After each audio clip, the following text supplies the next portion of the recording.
আল্লাহ বলতেছেন, নবী আমি আপনাকে तमाम জাহানের तमाम মখলুকাতের জন্য আপনাকে আমি রহমত হিসাবে প্রেরণ করেছি। সুবহানাল্লাহ বলেন। আমরা জানি আল্লাহ যদি নবীকে সৃষ্টি না করতেন, কিছুই সৃষ্টি করতেন, যারা বলেন কিছুই সৃষ্টি করতেন না।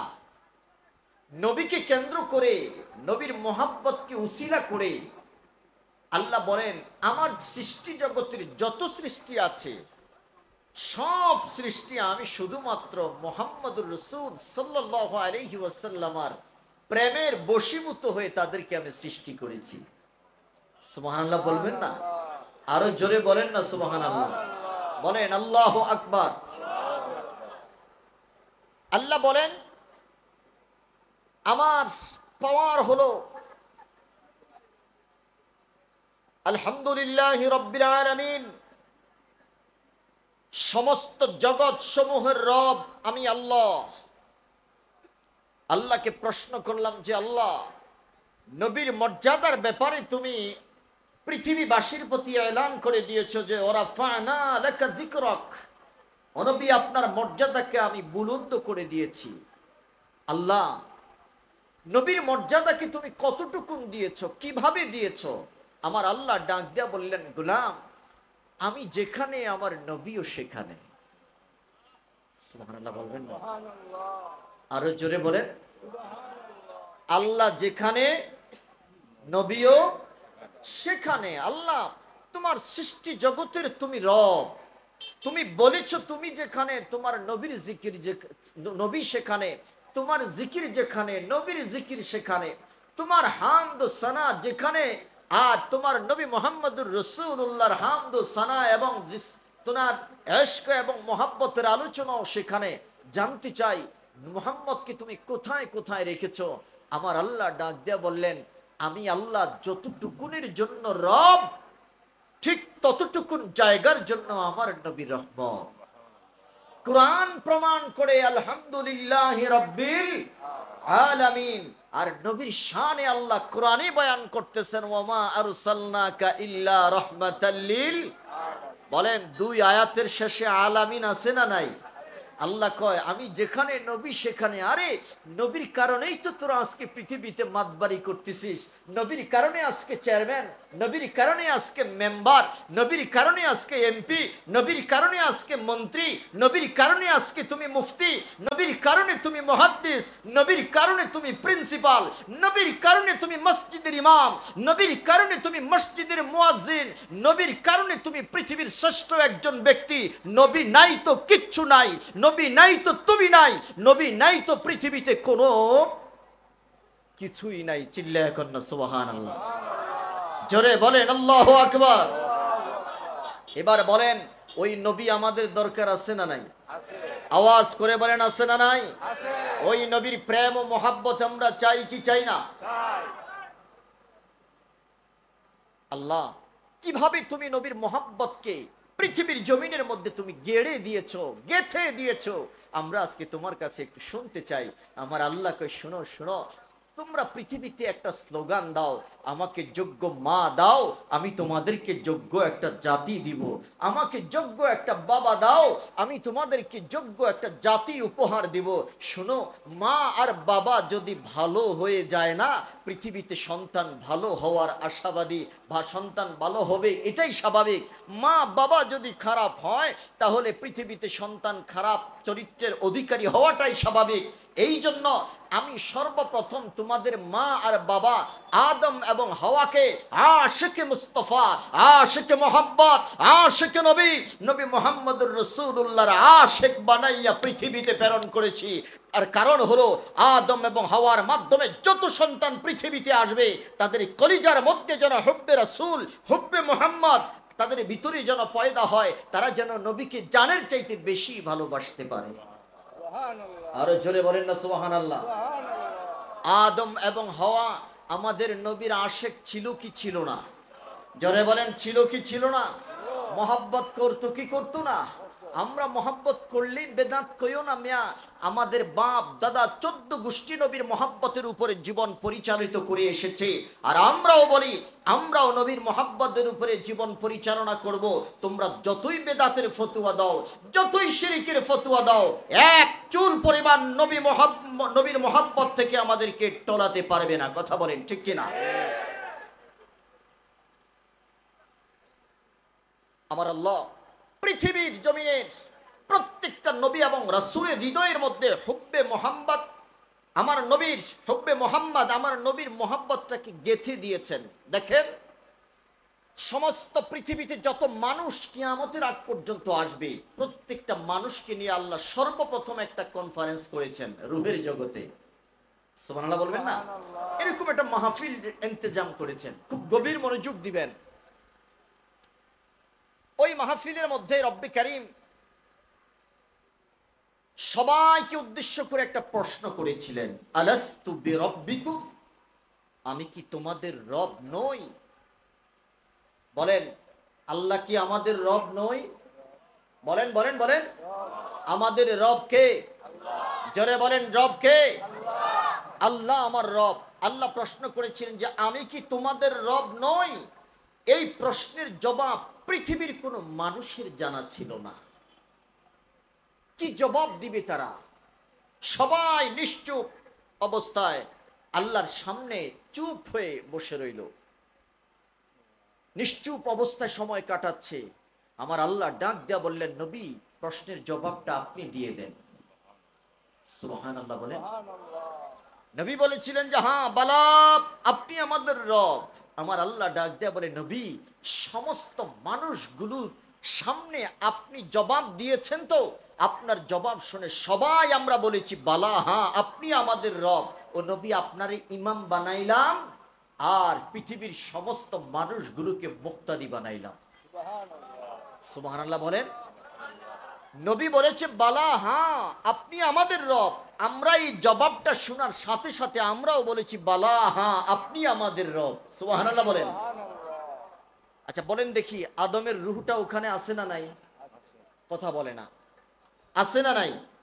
ইব্রাহিমের রূহটা আছে না নাই? তাহলে দুই বাবা এখানে আছেন। তারা প্রশ্নের জবাব দিতে পারে নাই, জবাব দিয়েছেন আমার আপনার নবী, আমাদের শিরতাজ সমস্ত ইমামদের ইমাম আল্লাহ সেদিন বানিয়েছিলেন আমার নবীকে। আল্লাহু আকবার বলেন। সেই কনফারেন্সটা ছিল আল্লাহর রুবুবিয়ত প্রকাশের কনফারেন্স। আমার আল্লাহ ওই কনফারেন্সটাকে শেষ করে দিলেন। শেষ করে দিয়ে এবার ডাক দেয়া বললেন, সবাই চলে যাও, শুধুমাত্র যারা পয়গাম্বর হবে, নবী এবং রাসূলদের রূহগুলোকে একত্রিত করে বললেন, শুনো, আজকের এই দ্বিতীয় কনফারেন্সটা হবে আমার নবীর শানের কনফারেন্স। জোরে কোন সুবহানাল্লাহ। রে পৃথিবীর মুসলমান, অনেক লম্বা কথা আমি ছোট্ট করে বলতে চাই।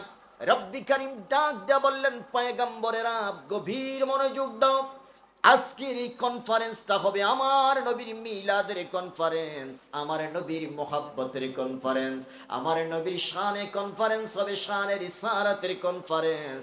তোমরা গভীর মনোযোগ দিয়ে আমার কথাগুলো শুনবা। রে দুনিয়ার মুসলমান, আমার আল্লাহ ডাক দেয়া বলে, আমি হলাম আলোচক, শ্রোতা হলো সমস্ত VIP person, very important person, যারা পৃথিবীর জমিনের মধ্যে যারা পয়গাম্বর হবে, পৃথিবীর জমিনের মধ্যে যারা নবী হবে, রাসূল হবে, তারা সেখানে শ্রোতা হিসাবে উপস্থিত ছিলেন। আমার আল্লাহ ডাক দেয়া বলে, আলোচক আমি, শ্রোতা হলো পয়গাম্বরেরা, আর আলোচনার বিষয় হলো আমার নবীর মিলাদ। জোরে কোন সুবহানাল্লাহ। আল্লাহু আকবার বলেন। রে দুনিয়ার মানুষ, কোরআনের মধ্যে 4টা শব্দ দিয়ে আল্লাহ মিলাদের আলোচনা করেছেন। 1 নম্বর শব্দ হলো যা, 2 নম্বর হলো আরসালা, 3 নম্বর হলো বাসা, 4 নম্বর হলো ইয়াতি। এই 4টা শব্দ দিয়ে আমার আল্লাহ কোরআনের কারীমের মধ্যে নবীর মিলাদের আলোচনা করেছেন। চিৎকার করে কোন সুবহানাল্লাহ। আমি আপনাদের খেদমতে জানতে চাই, বলেন পবিত্র কোরআনের মধ্যে নবীর মিলাদের আলোচনা আছে না নাই? জোরে বলেন, আছে না নাই? হাদিসের মধ্যে, হাদিসে নববীর মধ্যে নবীর মিলাদের আলোচনা আছে না নাই?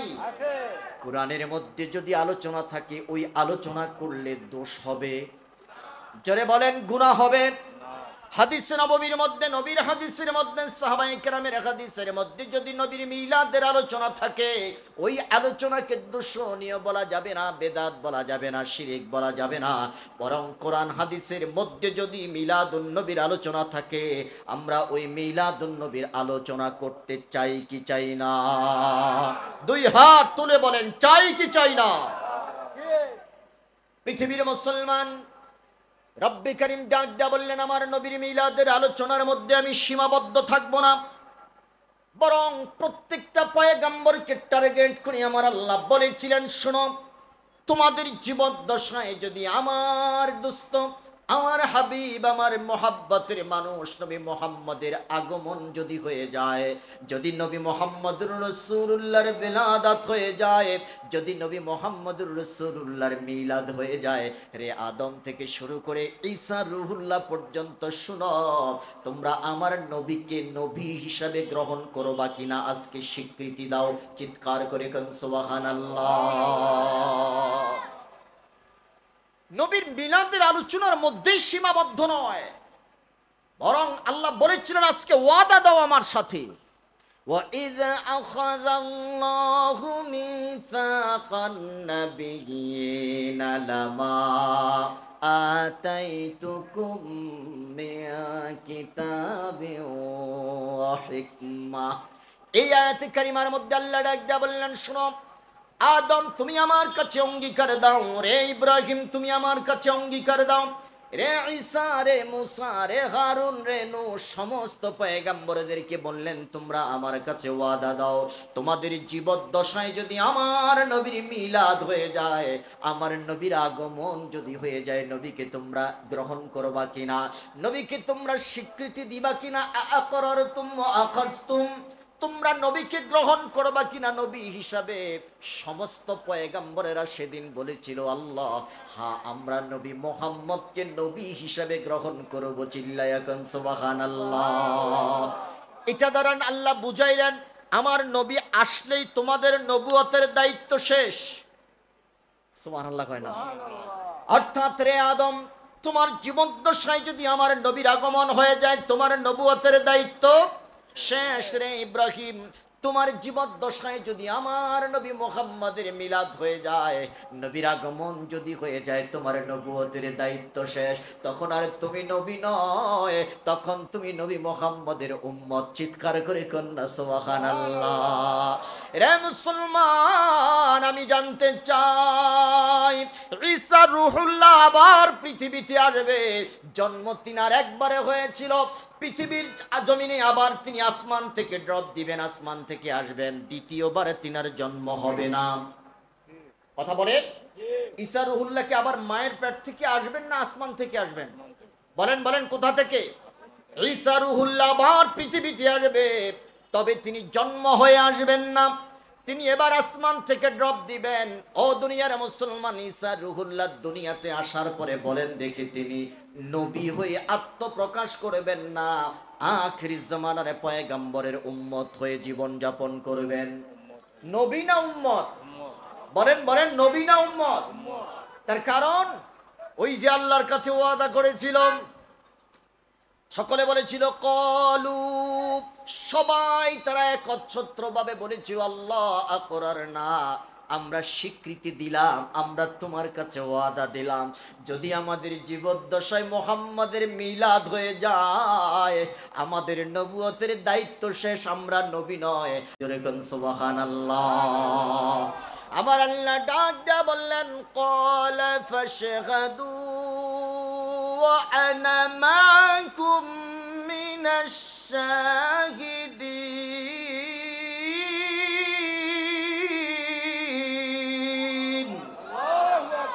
রব্বি করিম ডাক দিয়া বললেন, আদম থেকে শুরু করে ঈসা রূহুল্লাহ পর্যন্ত প্রত্যেকটা পয়গম্বরকে টার্গেট করে বলেছিলেন, শোনো, তোমরা একে উপরের উপরে সাক্ষী হয়ে যাও, আমি আল্লাহ তোমাদের উপরে সাক্ষী হয়ে রইলাম। আমার নবীকে তোমরা স্বীকৃতি দিবা, নবীর উপরে ঈমান আনবা, নবীকে নবী হিসেবে তোমরা গ্রহণ করবা। তবে দুনিয়ায় যাওয়ার পরে যদি তোমরা ঘাড় ফিরিয়ে নাও, আমি আল্লাহর ধরা বড় শক্ত ধরা, কথা কোন ঠিক কিনা? রে মুসলমান, গভীর মনোযোগ, এবার আওয়াজ করে বলেন, ওই যে সুন্নি শানের ইসারাতের কনফারেন্সটা আল্লাহ করেছিলেন, এটা দুনিয়াতে না রুহের জগতে? জোরে বলেন।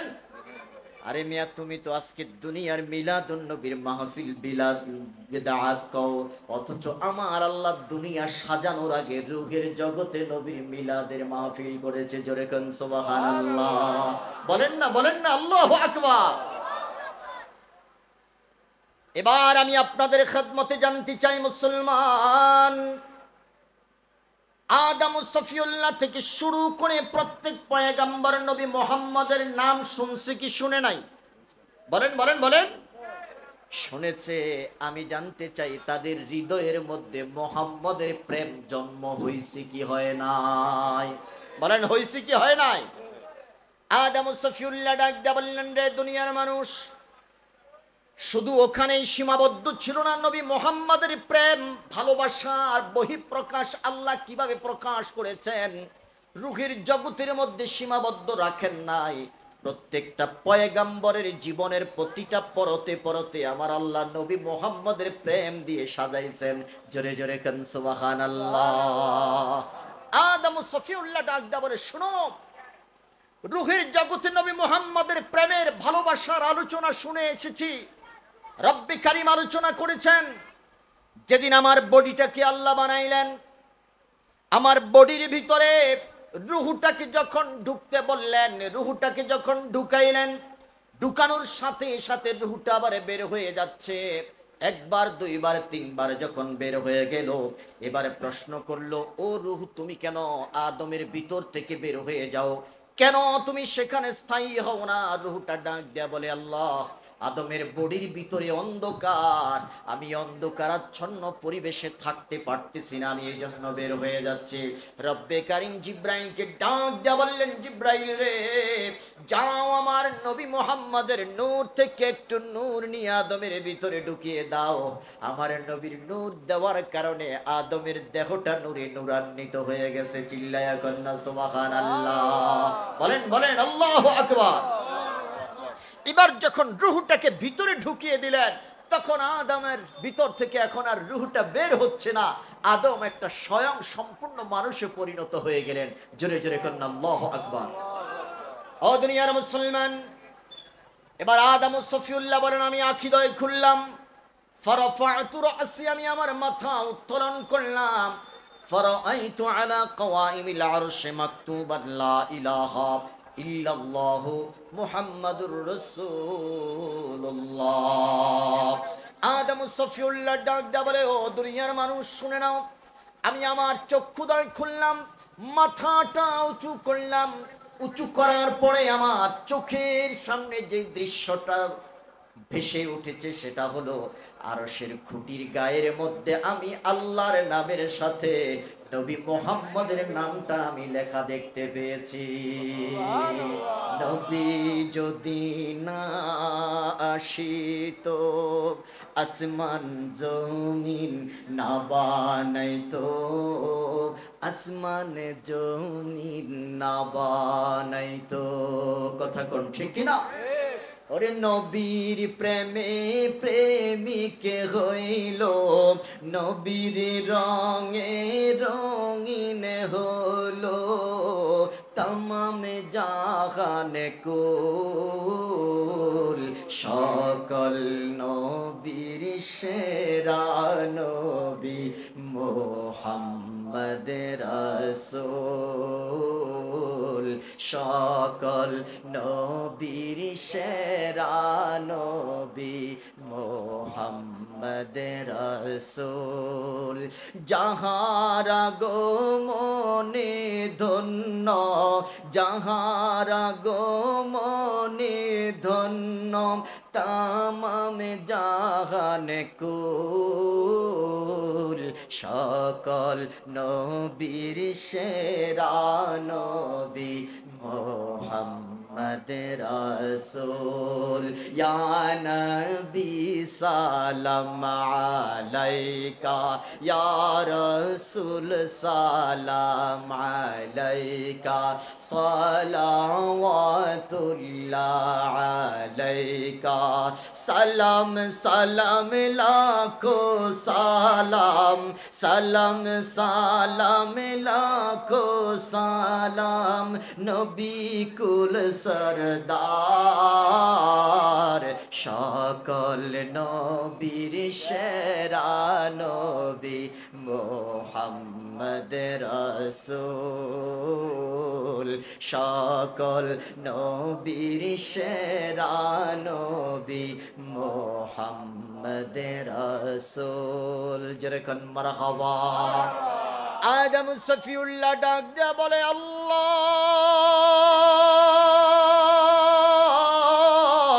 মুহাম্মাদের নাম আমি রূহের জগতে শুনে এসেছি, মুহাম্মদকে তো রূহের জগতে রেখে আসলাম রে আল্লাহ।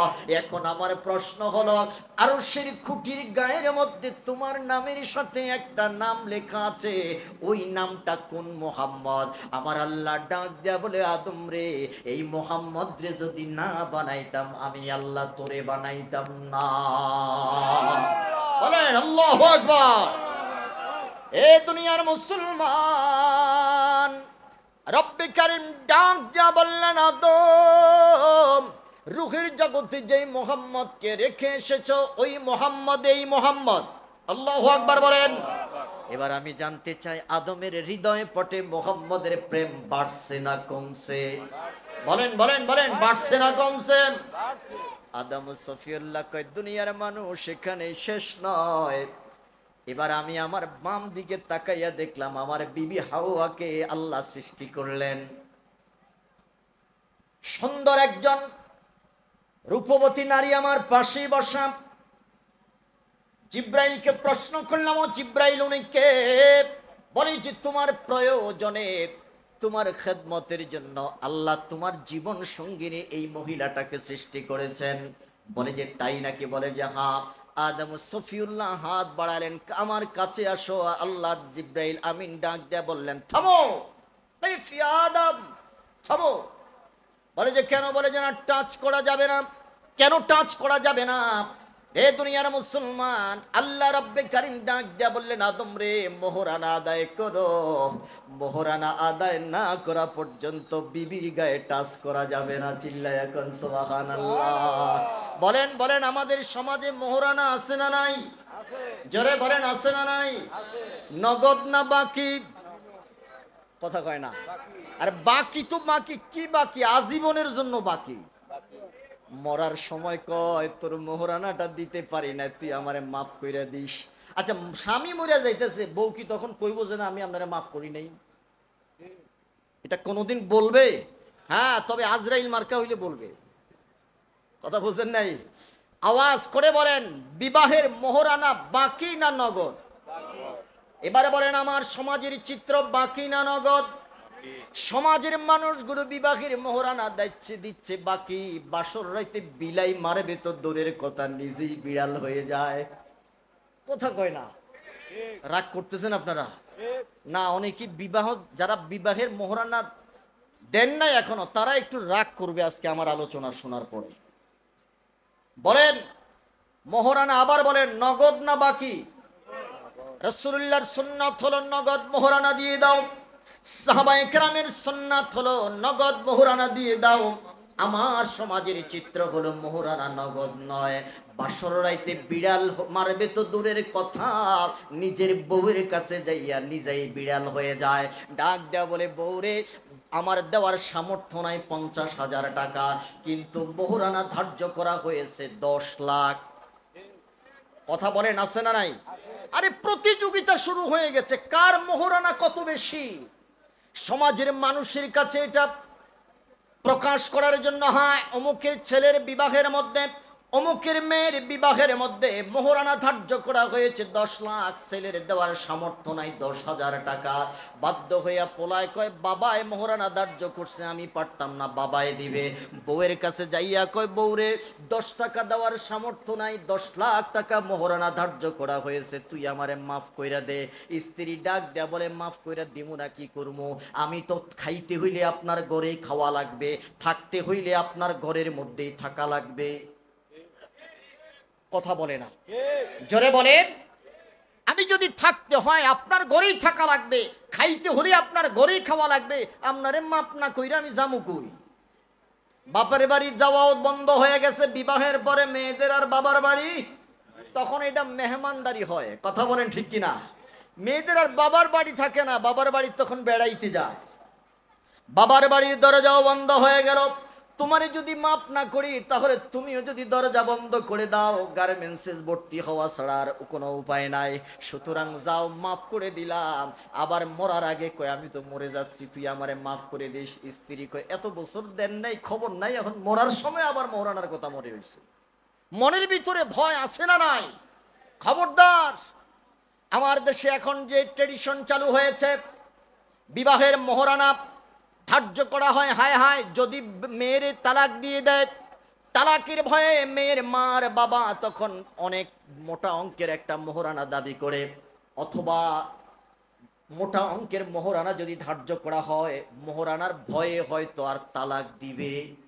বলেন বলেন, মোহরানার ভয়ে আর তালাক দিবে? যদি তালাক দিয়েও দেয়, আমার মেয়ের জন্য এটা একটা সম্বল। কথা বলেন ঠিক কিনা? মেয়ের বাবার মনের মধ্যে থাকে এই জিনিস, আর ছেলের বাবার ভিতরে থাকে হায় হায় যদি মোহরানা কম হয়ে যায়, সমাজের মানুষের কাছে আমি কিভাবে মুখ দেখাবো, বা আমার মুখটা ছোট হয়ে যাবে।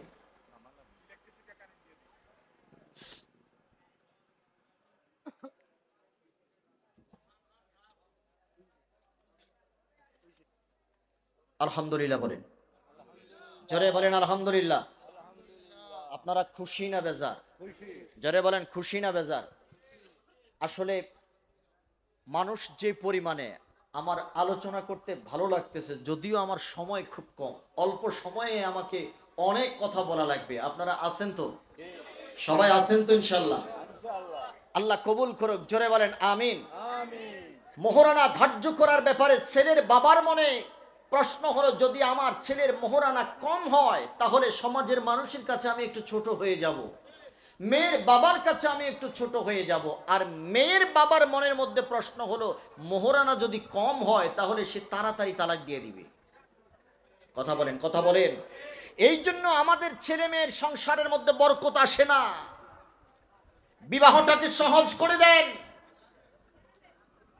অল্প টাকা মোহরানা ধার্য করেন, যাতে সুন্নতটা নগদ নগদ আদায় করতে পারে। এটা আমার প্রত্যেকটা যুবকের কাছে আমার অনুরোধ। মোহরানা বেশি ধার্য করলে বিবাহ করা যাবে না। কথা বলেন। নবীর সুন্নত নিয়ে উপহাস করা হয়, যেখানে মেয়ের উপঢৌকন হিসাবে উপহার স্বরূপ মেয়েকে 10,000 50,000 আপনি মোহরে ফাতেমি দেন। যদি একান্তই দিতে ইচ্ছা হয়, এই সুন্নতটা আদায় করেন। আলী এবং ফাতেমা রাদিয়াল্লাহু তাআলা আনহার বিয়ের মধ্যে রাসূলুল্লাহ যে মোহরানা ধার্য করেছেন, এই মোহরানা দেন 500 দিরহাম, বাংলায় নগদ এই সপ্তাহের হিসাব অনুযায়ী প্রায় 2.5 লক্ষ টাকা। এটা দেন মোহরে ফাতিমি। এই জগতের মধ্যে প্রত্যেকটা পুরুষ, প্রত্যেকটা নারীর সংসারের মধ্যে যদি শান্তি ফিরে আনতে চাও, শান্তি যদি আসতে হয়, তাহলে নবীর সুন্নতের বিকল্প কোনো কিছু নাই। কথা বলেন ঠিক কিনা? সুতরাং মেয়ের বাবা যারা আছেন, মোহরানার ব্যাপারে সুন্নতের দিকে খেয়াল করবেন। ছেলের বাবারা যারা আছেন, মোহরানা ধার্য করার ব্যাপারে সুন্নতের বিষয়ে খেয়াল রাখবেন। ছেলে আর মেয়ের বিবাহের মধ্যে খবরদার গান বাজনা দেওয়া যাবে? আরো জোরে বলেন, দেওয়া যাবে? গান বাজনা দেওয়া যাবে না। বিবাহ একটা ইবাদত, ওই ইবাদতের মধ্যে যদি গান বাজনা হয়, ওইটা আর ইবাদত থাকে না, এটা ইহুদি খ্রিস্টানদের কৃষ্টি কালচার হয়ে যায়। কথা বলেন ঠিক না? যেই ইবাদতের মধ্যে গান বাজনা দেওয়া হবে, যেই ইবাদতের মাধ্যমে গুনাহ অর্জন করা হবে, ওই ইবাদতের মধ্যে কখনো শান্তি আসবে না, ওই ইবাদত দিয়ে কখনো নাজাত পাওয়া যাবে না। ওই বিবাহের মধ্যে যত সম্পদ সন্তান পৃথিবীতে আসবে, তারা কেউ বায়েজিদ বোস্তামির মতো আল্লাহর ওলি হবে না। কথা কোন ঠিক কিনা? যেই বিবাহের মাধ্যমে বিবাহের মধ্যে গান বাজনা দেওয়া হয়, যেই বিবাহের মধ্যে নাচানাচির আর ডান্স করা হয়, মনে রাখবেন ওই দাম্পত্য জীবনের মাধ্যমে, ওই স্বামী স্ত্রীর মাধ্যমে যত সন্তান পৃথিবীতে আসবে, তারা গাল কাটা আসলাম আর পিচ্চি হান্নানের মতো সন্ত্রাস হবে। কথা কোন ঠিক কিনা? এরা অবাধ্য সন্তান হবে, এটাই স্বাভাবিক। এই জন্য যুবকদেরকে আমি বলতে চাই, আজকে থেকে প্রতিজ্ঞা করবা, যারা বিবাহ করো নাই তারা প্রতিজ্ঞা করবা, আমার বিবাহ অনুষ্ঠানের মধ্যে কখনো গান বাজনা দেওয়া যাবে না, আমার বিবাহ অনুষ্ঠানের মধ্যে কখনো ডান্স করা যাবে না। কি পারা যাবে? সবাই বলেন পারা যাবে? দুইটা হাত তুলে দেখান দেখি, আল্লাহকে দেখান। সবাই সময় সময় সময় নারায়ে তাকবীর, নারায়ে রিসালাত। আল্লাহ কবুল করুক, জোরে বলেন আমিন। বুড়ারাও তো হাত উঠাইছে, কি আবার বিয়ে করবেন নাকি? হ্যাঁ, ও ছেলে পেলের বিয়ের মধ্যে বাজাবেন না।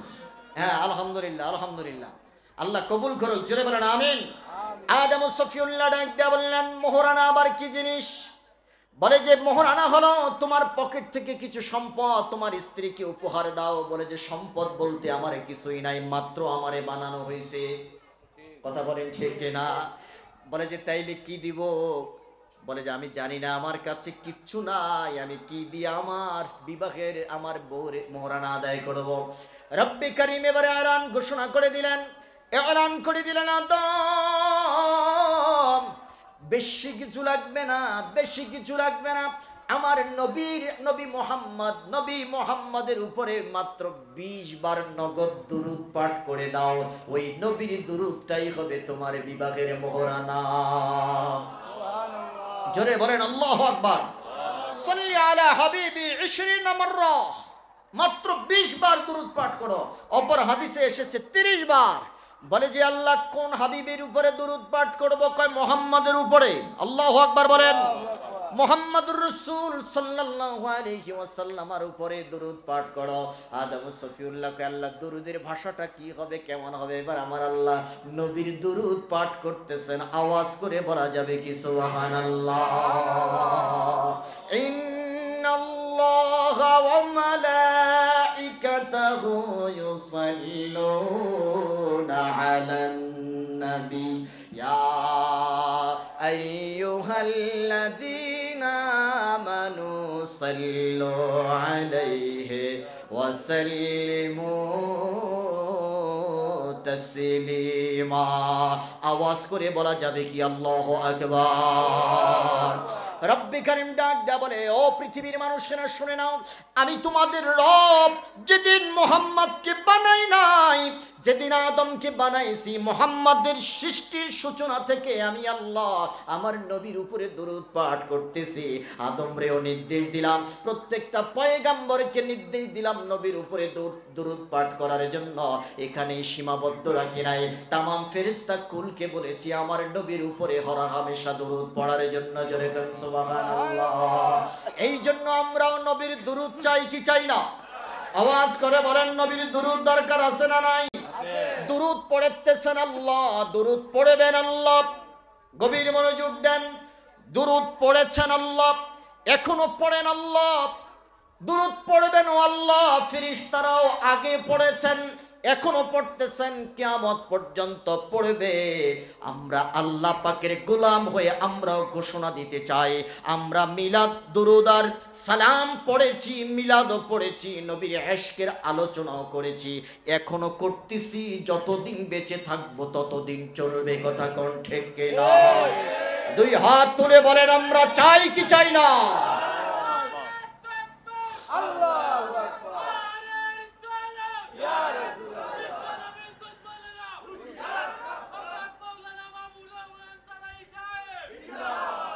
রে দুনিয়ার মুসলমান, অনেক লম্বা কথা ছোট্ট করে বলতেছি, গভীর মনোযোগ দেন।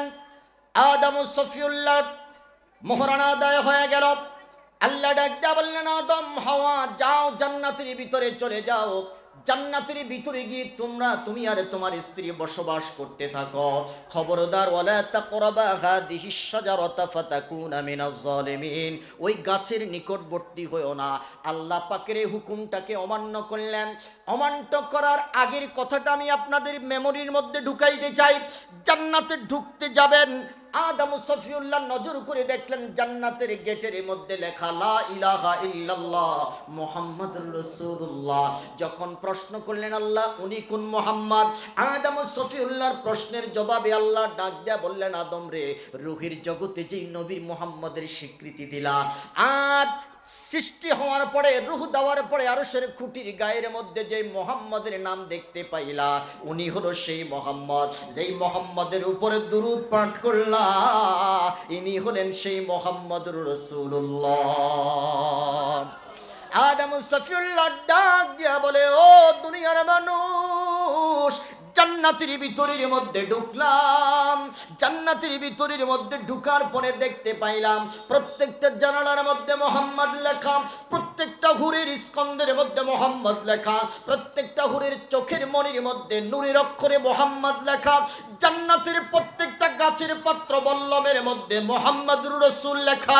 যেদিকে তাকাই, ডানে তাকাই মোহাম্মদ, বামে তাকাই মোহাম্মদ, সামনে তাকাই মোহাম্মদ, পিছনে তাকাই মোহাম্মদ। আল্লাহু আকবার বলেন। আল্লাহকে প্রশ্ন করলাম, আল্লাহ পুরো জান্নাতটা তুমি মোহাম্মদ দিয়ে সাজাইলা, এটাও কি সেই মোহাম্মদ নাকি? বলে যে হা হা, আমি আল্লাহ যেখানে আমার নবীরও আমি সেখানেই রেখেছি।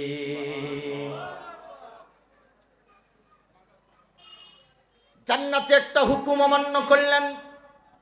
হুকুম অমান্য করার পরে আল্লাহ আদম এবং হাওয়া আলাইহিস সালাতু ওয়াস সালামকে জান্নাত থেকে বের করে দিলেন। বের করে আদমকে পাঠাইলেন হিন্দুস্তানে, আর হাওয়াকে দিলেন জাজিরাতুল আরবের মধ্যে।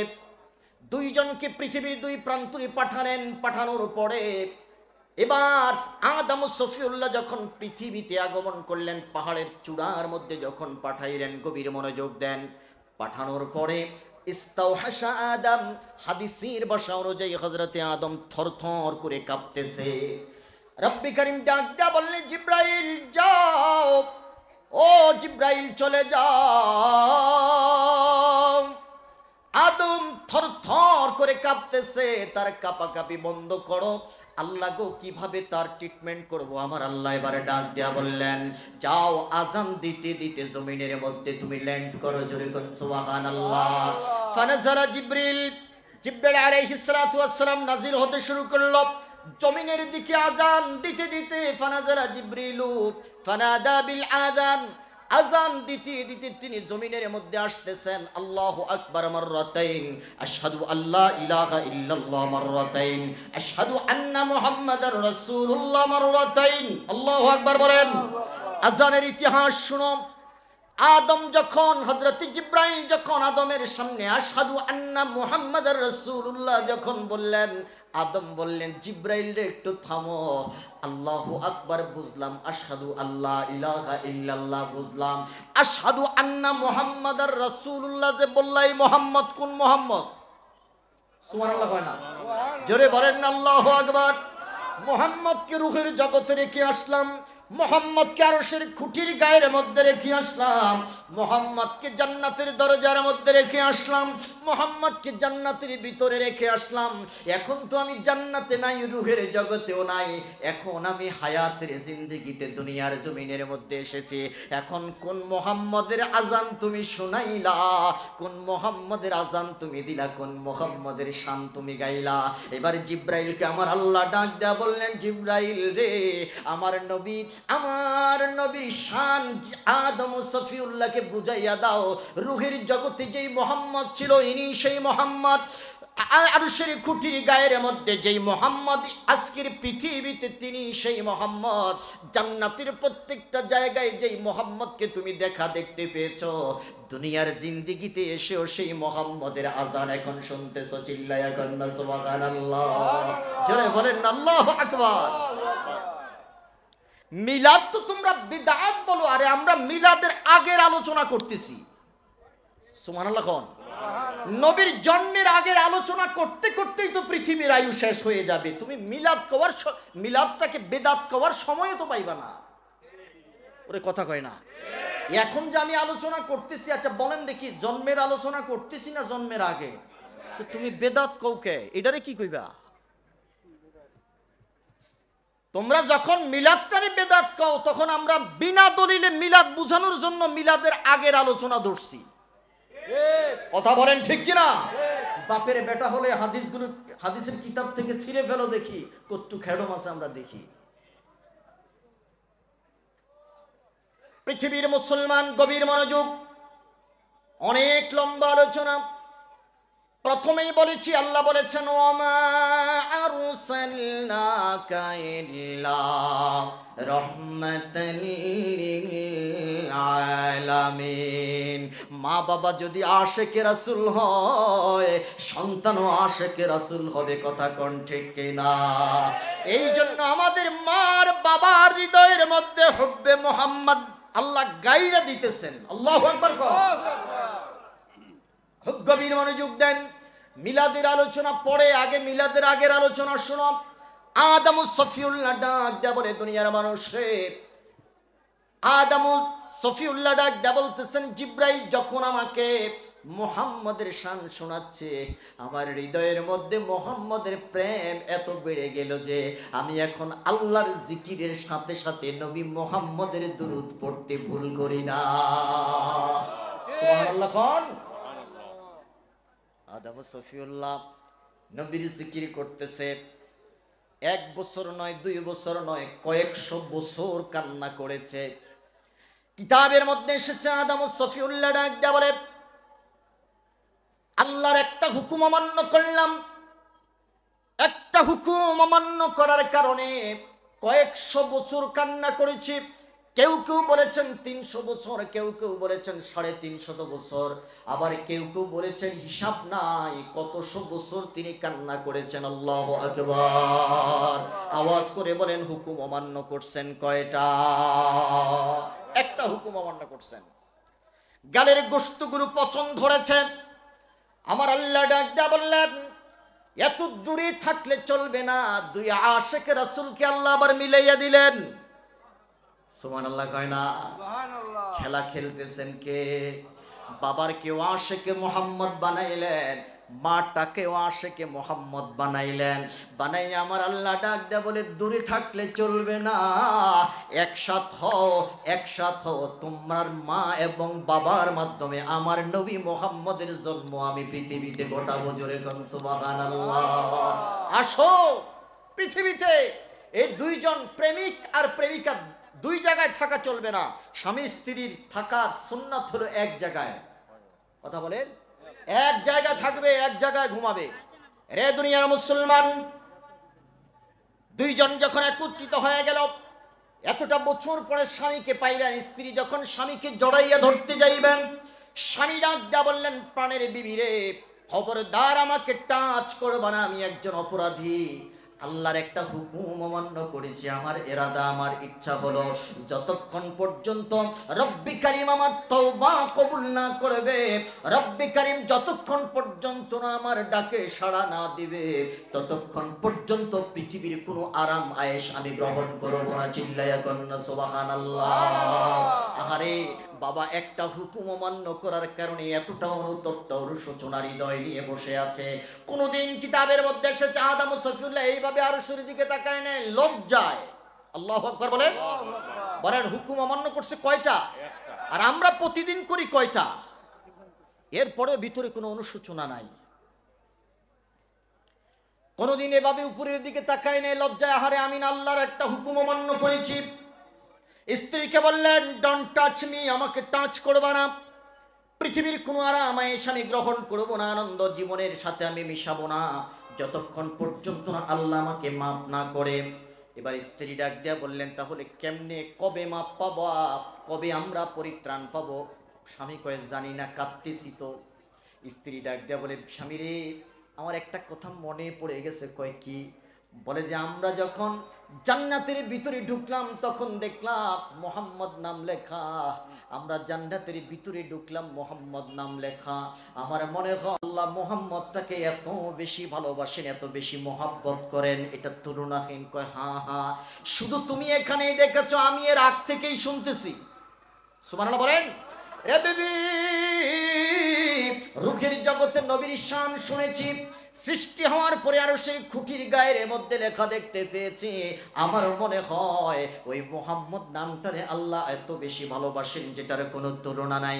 স্ত্রী ডাক দিয়ে বলে, স্বামী রে, আমি তোমার কাছে অনুরোধ করতেছি, আমার মনে হয় ওই নামের উসিলা ধরে যদি আল্লাহর কাছে ক্ষমা চাই, আমার আল্লাহ আমাদেরকে ক্ষমা করে দিবে, আমাদের তওবাকে আমার আল্লাহ কবুল করবে। আদম সফিউল্লাহ বলে যে হ্যাঁ হ্যাঁ, আমারও মন বলতেছে। আশিকের রাসূল কারে কয়? আল্লাহু আকবার বলেন।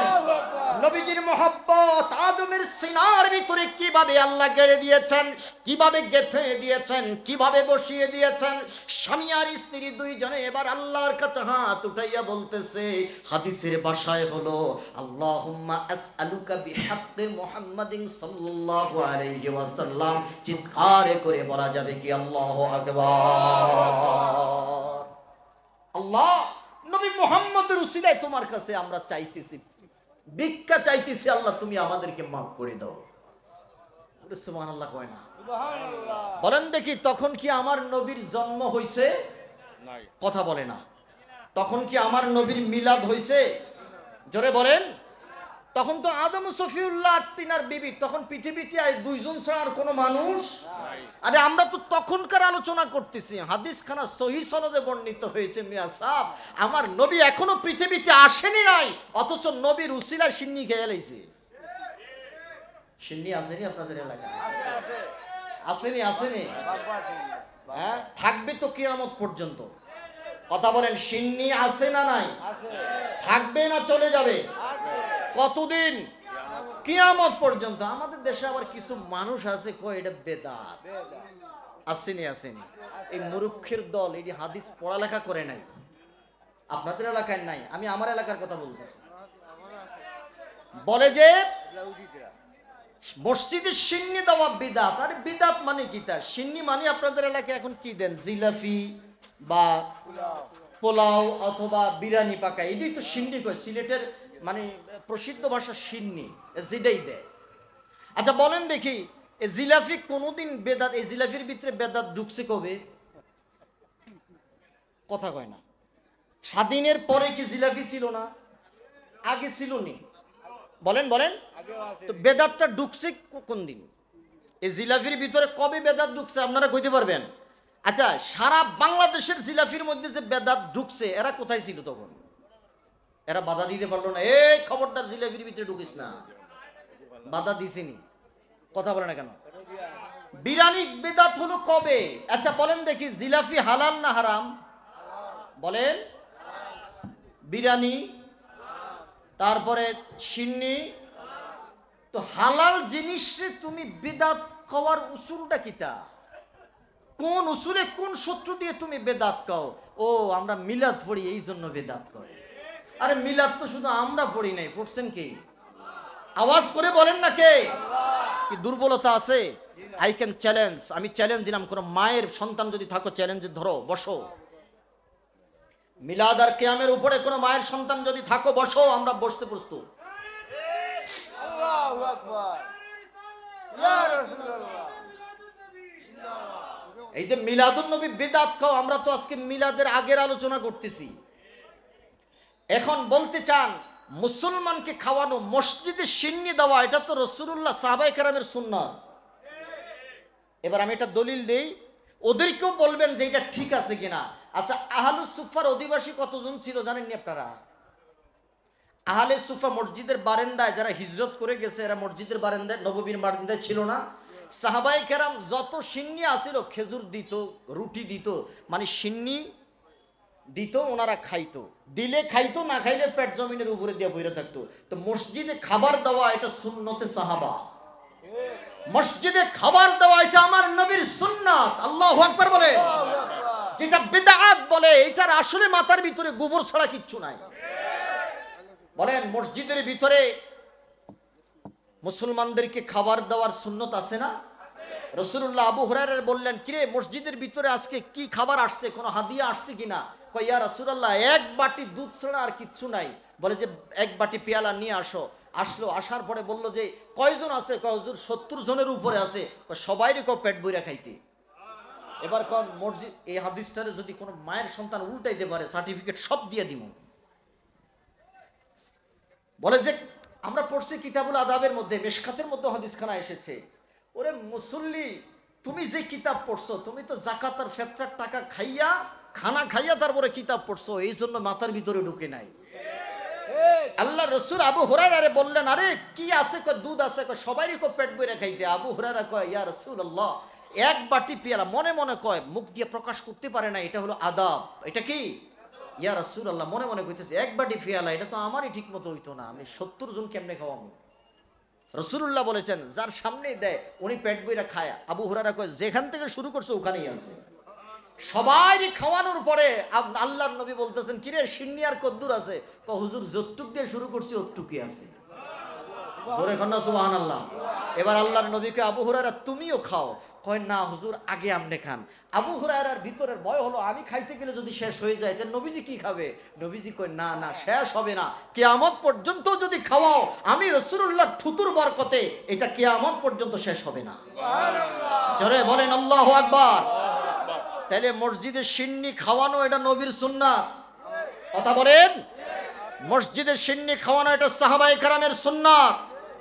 এটাকে যারা বেদাত বলবে বুঝতে হবে এটার পড়ালেখায় ঘাটতি আছে। যারা বলেন, এবার আসেন, রাসূলুল্লাহ সাল্লাল্লাহু আলাইহি সাল্লামকে প্রশ্ন করলেন, সাআলা রাসূলুল্লাহ সাল্লাল্লাহু আলাইহি ওয়াসাল্লাম আইয়ুল ইসলামে খায়র। এই হাদিসখানাও মিশকাতের মধ্যে এসেছে, ওরা পড়েছে হাদিসের কিতাব। জানি না এই হাদিসের যেদিন হাদিস পড়াইছে ওই দিন ক্লাস ফাঁকি দিছে কিনা। যদি ফাঁকি দেয় তাহলে তো এটা পড়াছো। কথা কন না কা?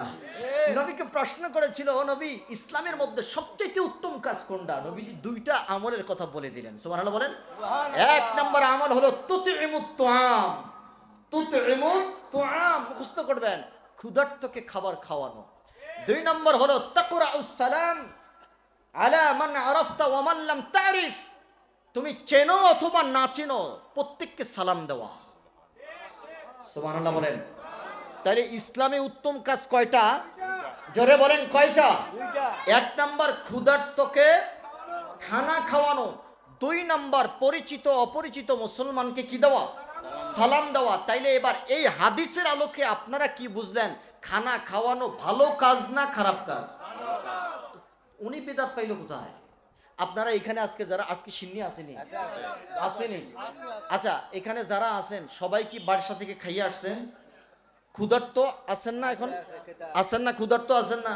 তো রাসূলুল্লাহর ভাষা অনুযায়ী ক্ষুধার্তকে খানা খাওয়ানো এটা ইসলামের মধ্যে সবচেয়ে উত্তম কাজ। এটাকে যারা বিদআত বলবে, এটাকে যারা বিদআত বলে মানুষকে সুন্নাত থেকে বিরত রাখবে, আসলে এরা নবীর উম্মত না, এরা নবীর দুশমন। কথা বলেন ঠিক কিনা?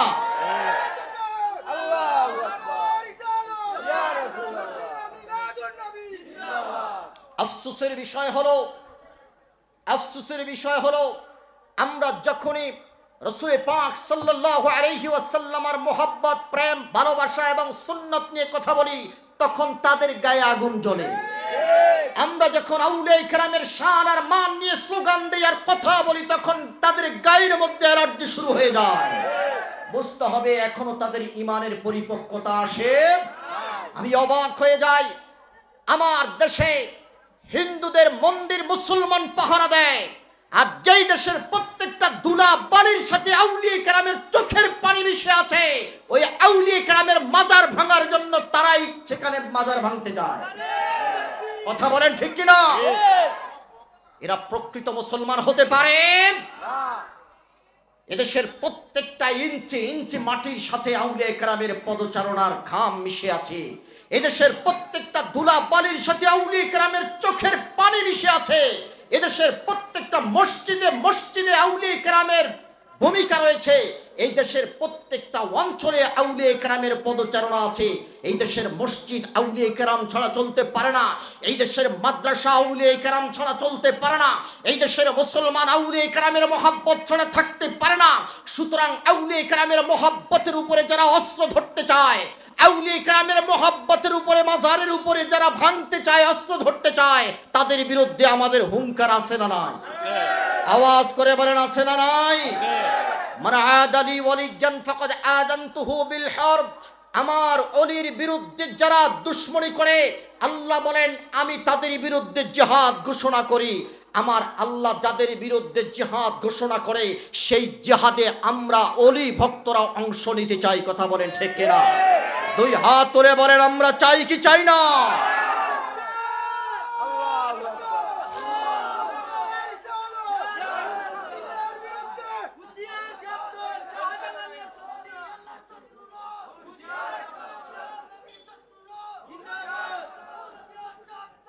আমার বন্ধুরা, আমি বলতে চাই, তোমরা যে কত বড় মুসলমান, পরিপক্ক মুসলমান, এটা আমাদের বোঝা হয়ে গেছে।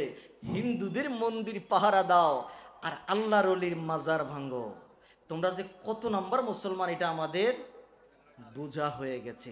আরে আমরাও বলি, যেই মাজারের মধ্যে সিজদা দেওয়া হয়, অর্থাৎ কোন ভণ্ড পীরের মাজার বাংলাদেশে আমরা দেখতে চাই না। কথা বলেন।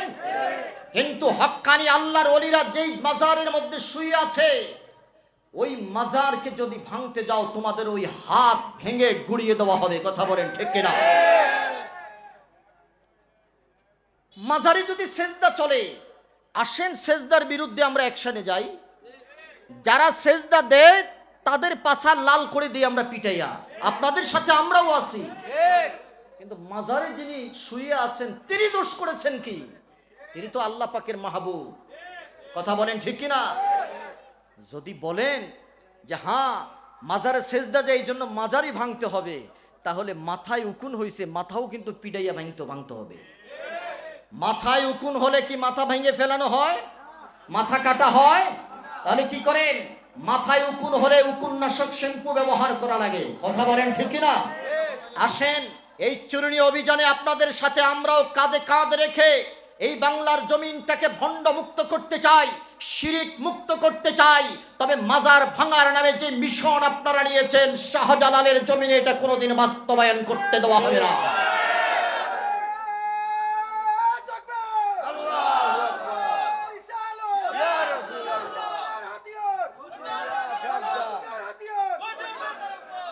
মাজার কারে কই এটাই তো জানেন না মিয়া।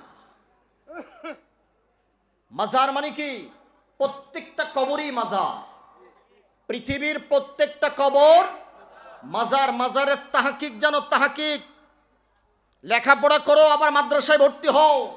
তোমার বাবার কবরটাও মাজার, তোমার মায়ের কবরের নামটাও মাজার, তোমার 14 গোষ্ঠীর কবরের নাম মাজার। পৃথিবীতে যত কবর আছে সব কবরের পরিভাষার নাম হলো মাজার।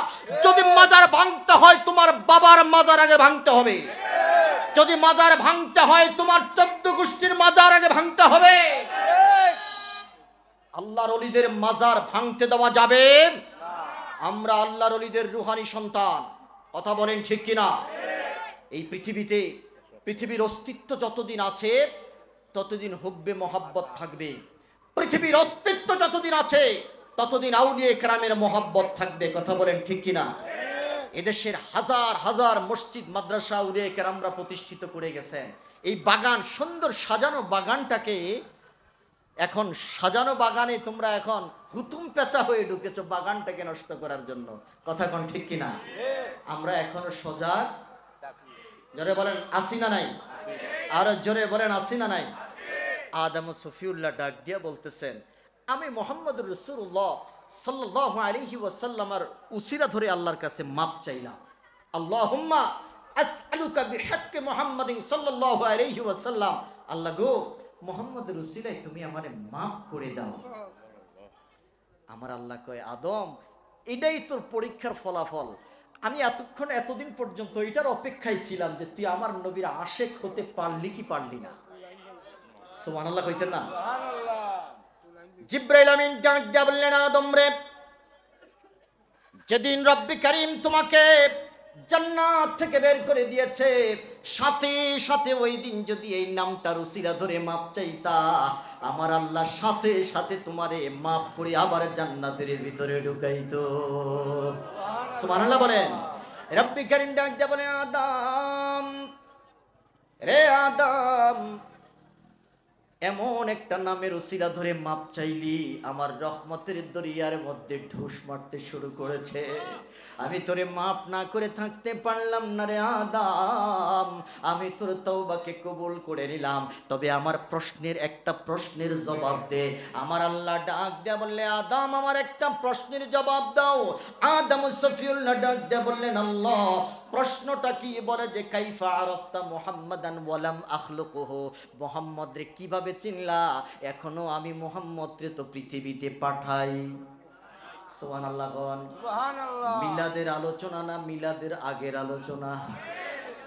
মিলাদের আলোচনা আজকে করলামই না, আবার কোনোদিন বেঁচে থাকলে ইনশাআল্লাহ। ওয়ালাম আখলুকুহু, আমি তো আদম রে এখনো পাঠাই নাই, তো তুই আদম রে কেমনে চিনলি? মানে এটা খোসা মারলো আর কি। সুবহানাল্লাহ। আল্লাহ মনে হয় জানে না যে আদম কিভাবে আমার নবীর চিনছে, কি আল্লাহ জানে না?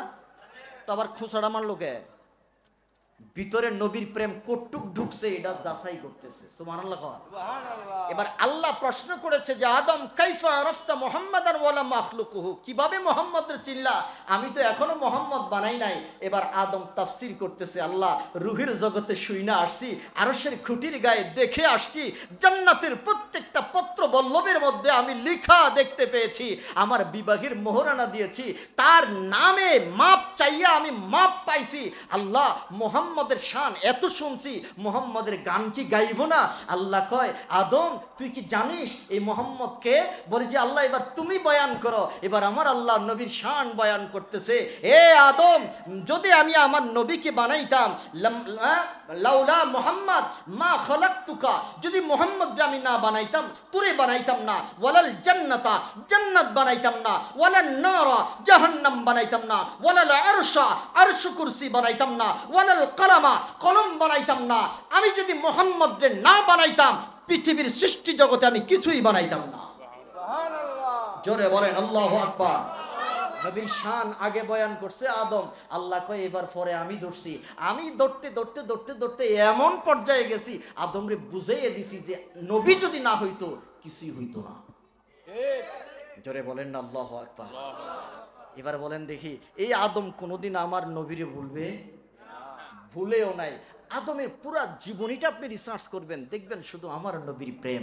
শুধু আদম নয়, ঈসা রুহুল্লাহ পর্যন্ত যত পয়গাম্বর পৃথিবীতে এসেছে, প্রত্যেক পয়গাম্বর আমার নবীর নাতে মুস্তফা গেয়েছে, আমার নবীর শান গেয়েছে, আমার নবীর ইজ্জতের স্লোগান দিয়েছে, আমার নবীর মিলাদের আলোচনা করেছে। প্রত্যেক পয়গাম্বরের মিশন ছিল শানের সারাত, শানে মুহাম্মদের পতাকা পৃথিবীতে পদপদ করে উড়বে আর সবাই নবীর উম্মত হইবে, এটাই তাদের স্লোগান ছিল। চিৎকার করে বলেন আল্লাহু আকবার। সমস্ত পয়গম্বর যদি নবীর শান গাইতে পারে, সমস্ত পয়গম্বর যদি নবীর মিলাদের আলোচনা করতে পারে, বলেন আমরা নবীর উম্মত হয়ে নবীর শান, নবীর ইজ্জত, নবীর মিলাদের আলোচনা চাই কি চাই না? দুই হাত তুলে বলেন চাই কি চাই না? আল্লাহ কবুল করুক। জোরে বলেন আমিন। আর জোরে বলেন আমিন। আমার সময় শেষ, এজন্য আজকে আর থাকতে পারলাম না।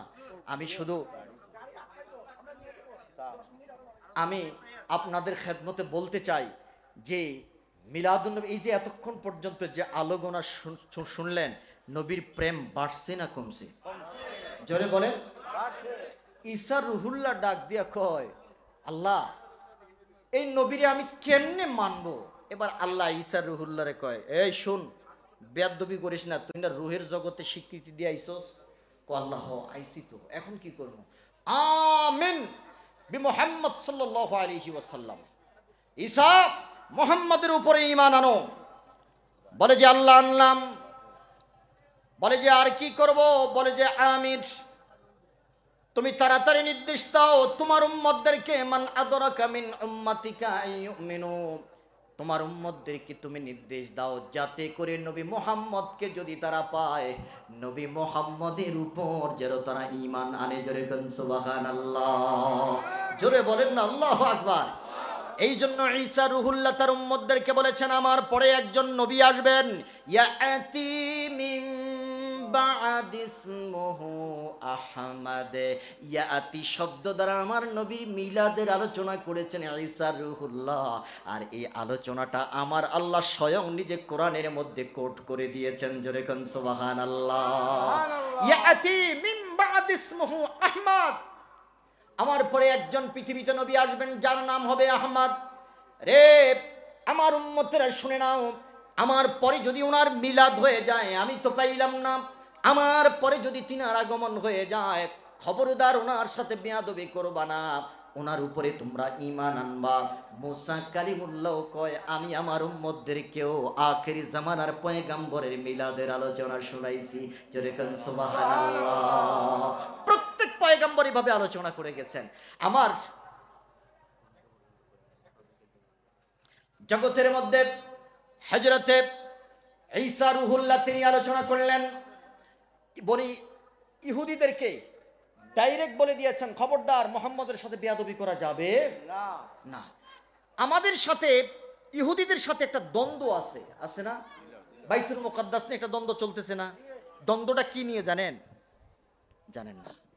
মুসলমানদের সাথে ইহুদিদের সাথে যে দ্বন্দ্বটা কিসের? শুধুমাত্র আমার নবীকে নিয়ে। সুবহানাল্লাহ কয় না? জোরে বলেন না আল্লাহু আকবার। এখন দ্বন্দ্বটা কিসের? ইহুদিরা সারা জীবন দোয়া করেছে এবং চেয়েছে মুহাম্মদ রাসূলুল্লাহ যেন তাদের ভিতর থেকে হয়। আখিরি জামানার পয়গম্বর যে হবেন, আসবেন পৃথিবীতে, এই নবী মুহাম্মদ রাসূলুল্লাহ যেন তাদের বংশধর থেকে যেন হয়। কিন্তু আমার আল্লাহ ইব্রাহিমের দোয়াটা কবুল করেছেন, যে বাইতুল্লাহর চত্বরে দাঁড়িয়ে নবীর মিলাদের জন্য দোয়া করেছেন। সুবহানাল্লাহ।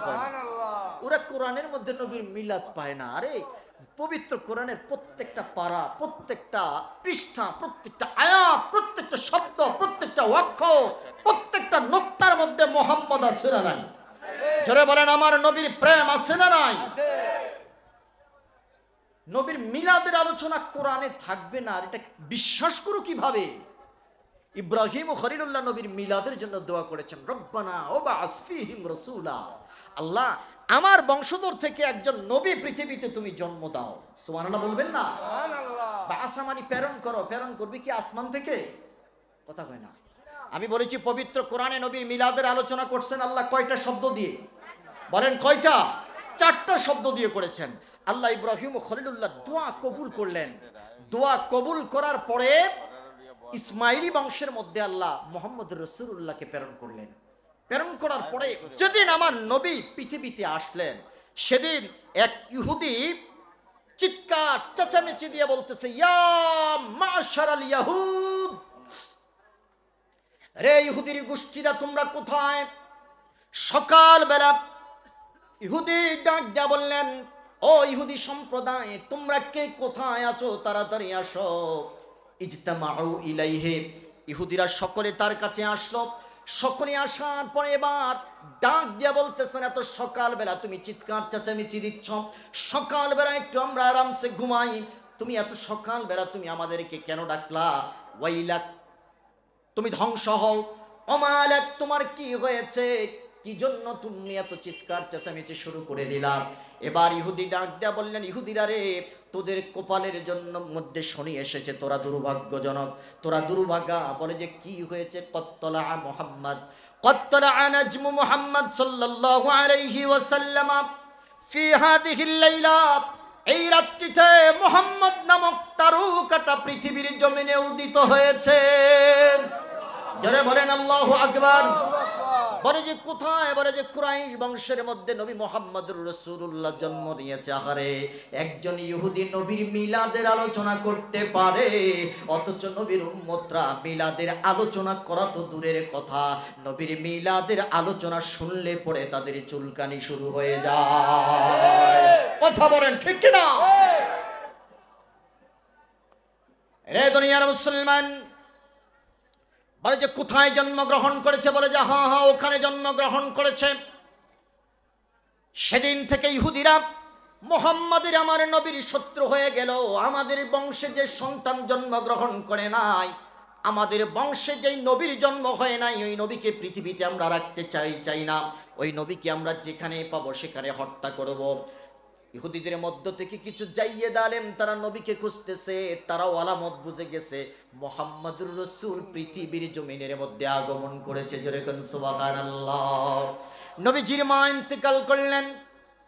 ইন্তেকাল করার পরে চাচার সাথে নবীজি সিরিয়ার মধ্যে যখন ব্যবসা বাণিজ্য করার জন্য চলে গেল, ব্যবসা করার জন্য যখন সিরিয়ার বাজারে নবীজি দাঁড়িয়ে দাঁড়িয়ে যখন তার চাচাকে সহযোগিতা করতে লাগলেন, এমনই মুহূর্তে কয়েকজন ইহুদি আলেম যে রাস্তা অতিক্রম করতেছে, মুহাম্মদুর রাসূলুল্লাহ চেহারা মুবারকের দিকে তাকাইয়া তারা বুঝতে পেরেছে না না, এটা দুনিয়ার কোনো সাধারণ মানুষ নয়, এটা মনে হয় পয়গম্বর, আখিরি জামানার পয়গম্বর নবী মুহাম্মদুর রাসূল। জোরে কোন সুবহানাল্লাহ। আমার নবীর চেহারার মধ্যে নূর আছে না নাই? আরো জোরে বলেন, নবীজির হাসিতে নূর আছে না নাই? ও দুনিয়ার মুসলমান, আমার নবী তো এত সুন্দর, নবী তো এত সুন্দর, নবীর সৌন্দর্যের কাছে চন্দ্র সূর্য হার মানে। কথা বলেন ঠিক কিনা? আমার নবীর সৌন্দর্য দেখে দুনিয়ার মানুষ খিদার কথা বলে যায়। ইহুদি পাদ্রীরা ডাক দেয়া বলে, দুনিয়ার মানুষে মুহাম্মাদের চেহারা দেখে আমরা ভুলে গিয়েছি আমাদের অতীত ঐতিহ্যের কথা, মুহাম্মাদের চেহারা দেখে ভুলে গিয়েছি আমাদের ইতিহাসের কথা, মুহাম্মাদের চেহারা দেখে আমরা সব কিছু ভুলে গিয়েছি। একত্রভাবে সবাই একত্রিতভাবে তার চেহারার দিকে তাকাইয়া রইলাম। হঠাৎ করে দেখতে পাইলাম তার চেহারার উপরে একটা মেঘমালা ছায়া দিচ্ছে। সিরিয়ার বাজারের মধ্যে কোন মানুষের মাথার উপরে এইভাবে মেঘ ছায়া দিচ্ছে না। আমরা তো অবাক হয়ে তাকিয়ে রইলাম। তারা শিউর হয়ে গেল, তাওরাতের তখতের মধ্যে পেয়েছি এমন নবী পৃথিবীর জমিনের মধ্যে আগমন করবে, সর্বশেষ পয়গম্বর পৃথিবীর জমিনের মধ্যে আগমন করবে, যার মাথার উপরে কোনোদিন সূর্য আলো দিবে না, মেঘমালা তার মাথার উপরে ছায়া দান করবে। জোরে বলেন আল্লাহু আকবার। আখিরি জামানার পয়গম্বর মুহাম্মদুর রাসূলুল্লাহ যেদিন পৃথিবীর জমিনে আসবে, যেদিন তিনার পদচারণা ঘটবে, সেদিন থেকে মৃত্যু পর্যন্ত তিনার দেহ মোবারকের মধ্যে কোনো মাছি বসবে না, কোনো মশা বসবে না। রব্বে কারীম ডাক দেয়া বললেন, শোনো, পৃথিবীর সবাই আমার নবীর দেহ থেকে বরকত নিতে পারবে, আমার নবীর ঘাম মোবারক থেকে সুঘ্রাণ নিতে পারবে। শুধুমাত্র দুইটা জাতি, মাছি আর মশা, তারা কোনোদিন আমার নবীর চেহারার মধ্যে, নবীর বডির মধ্যে বসে নবীকে ডিস্টার্ব করতে পারবে না। এই জন্য দেখবেন মশা আর মাছি সারা জীবন যখনই তাদের দিকে নজর দিবেন, দেখবেন তাদের পিছনের পাও দুইটা দিয়ে তাদের বডির মধ্যে তারা লাথি দিয়ে ঘৃণা প্রকাশ করে আর বলে, আমাদের জীবনটা বৃথা, যেই জীবনে কোনোদিন মুহাম্মদের বডির মধ্যে আমরা টাচ করতে পারি নাই। জোরে জোরে কোন সুবহানাল্লাহ। আরে আমার নবী তো এমন নবী, আমার নবী তো এমন নবী, পাথর আমার নবীকে সালাম দিত, বৃক্ষরাজি আমার নবীকে সালাম দিত। আল্লাহু আকবার বলেন। নবী আমার ডাক দেয়া বললেন, শোনো, সালাম কি বিদআত বলো না, সালাম দিতে কার্পণ্য কইরো না। মক্কার জমিনের পাথরগুলো আমার নবীকে সালাম দিত। নবী ডাক দেয়া বললেন, লা আরিফু হাজারান বিমাক্কাতা কানা ইউসাল্লিমু আলাইয়া ক্বাবলা আন উবআসা। আমি ওই পাথরগুলো আজ পর্যন্ত চিনে রেখেছি রে, যেই পাথরগুলো আমি নবী যখন রাস্তা দিয়ে হাঁটতাম আমি নবীকে সালাম দিত, ওই সালাম দেওয়া পাথরগুলোকে আমি চিহ্নিত করে রেখেছি। নবী বলেন, গাছ এসে আমার সামনে এসে আমাকে সালাম দিত। আহারে মুসলমান, আমি বলতে চাই, বৃক্ষরাজি যদি নবীকে সালাম দিতে পারে, পাথরে যদি নবীকে সালাম দিতে পারে, আমরা আশরাফুল মাখলুকাত নবীর উম্মত নবীকে সালাম দিতে চাই কি চাই না? দুই হাত তুলে বলেন, চাই কি চাই না?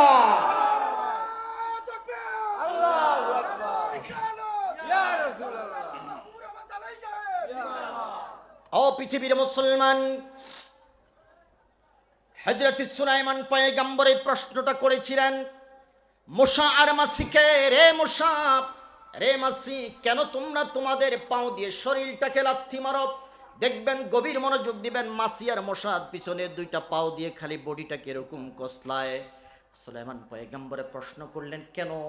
বলে যে, এ সুলাইমান, আমরা এমন একটা হতভাগ্য জাতিরে মশা আর মাছি, পৃথিবীর সব মাখলুকাত নবীর কাছে বরকত নিয়েছে, আমরা নবীর কাছেও যেতে পারি নাই, তার কারণ আল্লাহ আমাদের জন্য হারাম ঘোষণা করেছে। আল্লাহু আকবার। মশার কলিজার মধ্যে নবীর প্রেম ছিল। ওমা আরসালনাকা ইল্লা রাহমাতাল লিল আলামিন। মশার কলিজার মধ্যে নবীর নবীর প্রেম আছে না নাই? মশার জন্য আমার নবী রহমত, মাছির জন্য আমার নবী রহমত। আদ আল্লাহর নবী ডাক দেয়া বললেন, পৃথিবীর মানুষেরা রে, যখন তারা দেখতে পাইল মেঘমালা নবীর মাথার উপরে ছায়া দিচ্ছে, তারা আদ বলে যে আমাদের ভিতরে আর কোনো সন্দেহ নাই, ইনি হলেন আখির জামানার পয়গম্বর নবী মুহাম্মদুর রাসূলুল্লাহ। জোরে বলুন সুবহানাল্লাহ। ও দুনিয়ার মুসলমান, জগতের মধ্যে তারা আরো একটু সামনে গেল। সামনে যাওয়ার পরে ডাক দিয়া বললেন, বাচ্চা ধন, তোমার নাম কি? বলে যে আমার নাম মোহাম্মদ। পাশে যেই ব্যক্তিটা আবুল আহাব দাঁড়িয়ে আছে, ডাক দিয়া বললেন, আবুল আহাব রে, তোমার কাছে জানতে চাই। আবু তালিবের কথা বললেন, আবু তালিব, তোমার কাছে জানতে চাই উনি কে? বলে যে সে হলো আমার বেটা, আমার সন্তান। তোমার নাম কি? কয় আবু তালিব। নবীজির চাচার নাম কি? বলে যে আমার সন্তান। কয় না না, নাম যদি মোহাম্মদ হয় বাবার নাম হবে আব্দুল্লাহ। বলেন নাম কি হবে? আবু তালিব হতে পারে নাম। যদি নাম মোহাম্মদ হয় বাবার নাম হবে আব্দুল্লাহ, দাদার নাম হবে আব্দুল মুত্তালিব, মায়ের নাম হবে আমেনা। বলে যে তোমরা কেমনে জানলা? বলে যে হা হা, আসমানে কিতাব তাওরাত জবুর ইনজিলের মধ্যে এটাই তো আল্লাহ প্রমাণ করে দিয়েছে। জোরে বলেন আল্লাহু আকবার। বলে যে তাই নাকি? বলে যে হ্যাঁ হ্যাঁ, তোমরা মিয়া আজকে আইসা বেদাত বেদাত কও, অথচ আমার আল্লাহ আজ থেকে 1500 বছর আগেও প্রত্যেক নবীর জন্য যে আসমানে কিতাব আল্লাহ নাজিল করেছেন, এগুলোর মধ্যে নবী মুহাম্মদের মিলাদের আলোচনা করে গেছেন। ওইগুলারে কি কইবা? বলে যে তাই নাকি? বলে যে হ্যাঁ। বলে যে আরেকটা প্রমাণ আমরা করব। বলে যে কি? বলে যে মোহাম্মদ তুমি একটু সরে দাঁড়াও।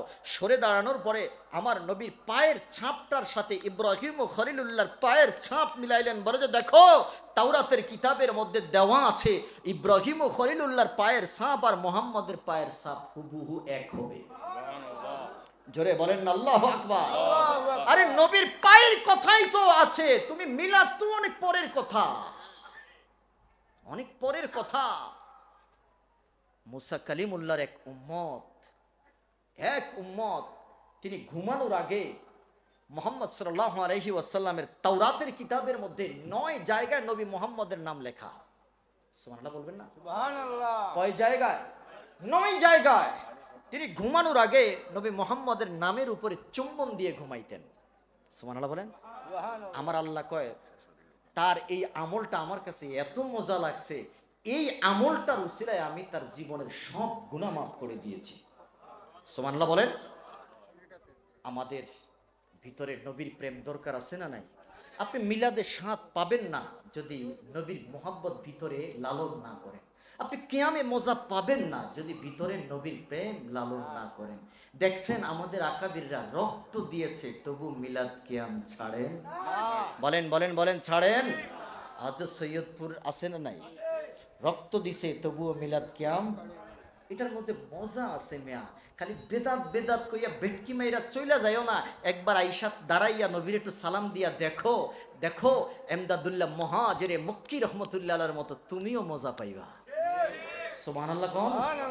তিনি বলেছিলেন, আমার কিয়াম মে লুৎফ ও লজ্জত পাতা হো। রে আমি নবীর মিলাদে পড়ি না, নবীর মিলাদে কিয়াম না করলে শান্তি পাই না। আল্লাহ আমাদেরকে বোঝার মতো তৌফিক দান করুক। জোরে বলেন আমিন। আল্লাহুম্মা আমিন। আল্লাহ আমাদের জীবনের গুনাহ খাতা মাফ করে দেন, নবীজির জিয়ারত নসিব করে দেন। এই মাহফিলকে যারা সাজাইছে, টাকা দিয়েছে, পয়সা দিয়েছে, বুদ্ধি বিবেক বিবেচনা দিয়েছে, যে যেভাবে সহযোগিতা করেছে, আল্লাহ প্রত্যেককে আপনি মাফ করে দেন। প্রত্যেকের মা বাবার জীবনের গুনাহ মাফ করে দেন। আল্লাহ এই এলাকার গোরস্থানে মহিলা অসুস্থ, দোয়া যত মাইয়েত সাহিত্য আছে তামাম মাইয়েতের জীবনের গুনাহ মাফ করে দেন। যত সন্তান প্রবাসে আছে আল্লাহ তাদেরকে সহি সালামতে রাখেন। একজন মহিলা অসুস্থ, দোয়া চেয়েছে আল্লাহ তাকে শিফায়ে আজরা কামেলা নসিব করে দেন। আল্লাহ অনেক দূর যাব আল্লাহ, রাস্তাঘাটের আপদ বিপদ বালা মুসিবত থেকে তুমি হেফাজত করো আল্লাহ, সহি সালামতে পৌঁছাইয়া দিও। মৃত্যুর বিছানায় শুয়ে যাব আল্লাহ, প্রত্যেকের পাক জবানে জারি করে দিও কালিমে তৈয়বা লা ইলাহা ইল্লাল্লাহু মুহাম্মাদুর রাসূলুল্লাহ সাল্লাল্লাহু